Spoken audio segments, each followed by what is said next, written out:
তোমাদের মধ্যে অনেকে আমাকে একটা প্রশ্ন জিজ্ঞেস করো, ভাই সেকেন্ড টাইম প্রিপারেশন নিতে যাচ্ছি, কিন্তু এই মুহূর্তে আমি কি ইউনিট চেঞ্জ করে পরীক্ষা দিব নাকি এই ইউনিটের মধ্যে অথবা বিজ্ঞান ইউনিটের মধ্যেই পরীক্ষা দিব কিনা, এবং সেক্ষেত্রে বিজ্ঞান ইউনিটের জন্য আমার কি কি সুযোগ থাকবে এবং অন্য ইউনিটে শিফট হলে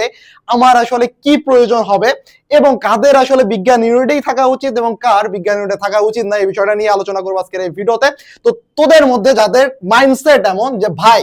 ম্যাথ দেখলে আমার মাথা ঘিন ঘিন করে, ম্যাথ দেখলে আমার বমি আসে, আমার ম্যাথ পারি না, ম্যাথ দেখলে হাত পা কাঁপানো শুরু হয়, ফিজিক্সের ম্যাথ পারি না, কেমিস্ট্রি পারি না, ফিজিক্স পারি না, ম্যাথ পারি না, কিচ্ছু পারি না, শুধুমাত্র বায়োলজিটা কোনো মতে পারি, সেই ক্ষেত্রে আমি বলবো ভাই তোর দ্বারা বিজ্ঞান হবে না, তোর দ্বারা সায়েন্স হবে না, তুই আর্টসে যা অথবা কমার্সে যা, যে কোনো একটাতে শিফট হ। এবং সেই ক্ষেত্রে আমি বলবো মানবিক শাখায় শিফট হওয়া তোর জন্য খুবই গুড চয়েস।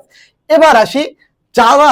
ম্যাথ মোটামুটি পারো বাট চান্স পাও নাই বিকজ অফ সাম রিজন, হতে পারে তুমি অসুস্থ ছিলা, হতে পারে তোমার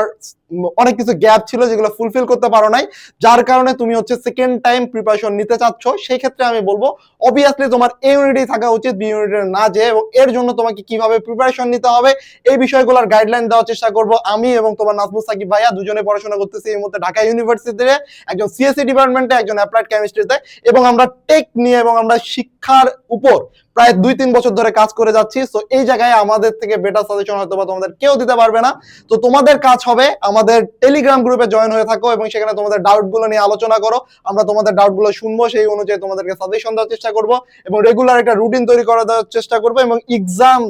দিয়ে কিভাবে গ্যাপ ফুলফিল করা যায়, টাইপ ওয়াইজ সলভ কিভাবে করা যায়, ইম্পর্টেন্ট টপিক সবকিছু নিয়ে আলোচনা করা হবে। সো দেখা হচ্ছে নেক্সট ভিডিওতে।